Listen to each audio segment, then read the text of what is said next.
until the last decade or so, most people thought that working with marijuana meant a shady side job or a secret grow operation, but how the times have changed. Today, cannabis is one of the fastest growing industries in America. Hello, class. My name is Adrian Mondrostro, and for this reason, I decided on wanting to become a marketing manager, specifically a visual marketing manager. During this presentation, I will be going over the job description, the preparations, and the advantages, and also the disadvantages of this career. One of the main reasons I chose this career was because during the pandemic, I started working at Stizzy, which is a pretty popular dispensary. I'm pretty sure a lot of you guys are familiar with the name. There, I heard so many amazing stories about cannabis helping people with depression, addiction, with chronic pains that a lot of the times, a lot of the consumers didn't want to deal with the pharmaceutical aspect of having to go to a pharmacy and get their prescriptions, and a lot of the times they wanted something a little bit more natural for the people who did use it medicinally. I was even more driven after I saw firsthand how it helped people, specifically my father, who was diagnosed with prostate cancer, and I saw how it was actually able to help him with the pain relief. But since then, I had a real passion for wanting to dive more into the cannabis industry.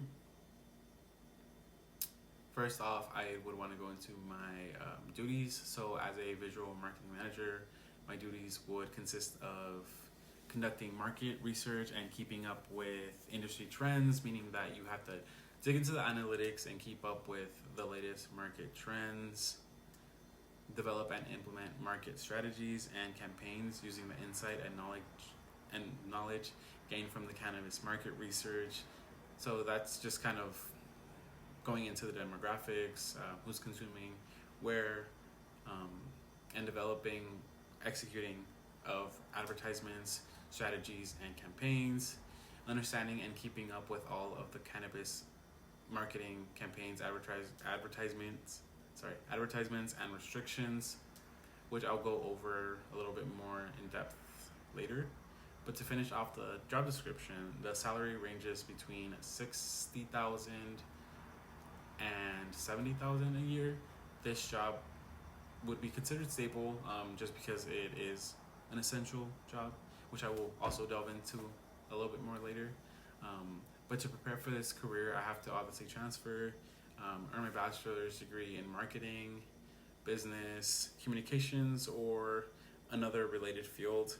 They require usually like a minimum of 6 to 8 years of related experience in promotional or marketing departments, a proficiency with Adobe Creative Suites, I think it's called, software proficiency with Microsoft Outlook, Word, Excel, and PowerPoint.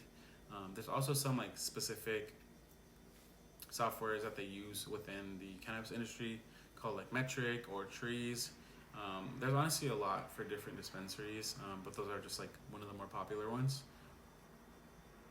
Some other requirements are just a little bit more common knowledge, but the ability to add and subtract, multiply and divide in all units of measurement, using the whole numbers, common fractions and decimals, ability to compute ratios and percent, and how to draw and interpret bar graphs. Going into the disadvantages of this career, I feel like the only real disadvantage is marketing restrictions. I feel like there are a lot of restrictions, and honestly, the regulations are changing all the time. Literally, when I was working there, like there was always something changing. But not only are these regulations make cannabis marketing more challenging than traditional industries, but they also mean potential penalties for running a campaign that is non-compliant. So you have to make sure you're always up to date with what is going on. So making sure you stay compliant with all applicable marketing regulations is a must if you're looking to become a marketing manager in the cannabis industry. Pros, there's a lot of pros, but retail cannabis is an essential service. So going back to that, I personally worked during the pandemic as a bartender. So it was satisfying knowing that I did have my job stability, that I did have that job security. Also, some people rely on cannabis for medical purposes, while others use it recreationally. For those that use it recreationally, it was um, fun being well. Actually, for both. Sorry, for those who use it recreationally and medicinally, it was fulfilling being able to educate customers on the benefits of certain cannabinoids for people's health problems or just to alleviate some pain. That was also one of the main reasons I chose to work in the industry, although I'd be working at a different level in the industry given that new career as a marketing manager. But I like the idea that the products we sell can enhance someone's life. But after all of my research, I'm so interested in this career pathway. Um, I'm so definitely interested in cannabis. If anything, I feel more inclined to do more research on other opportunities within this industry.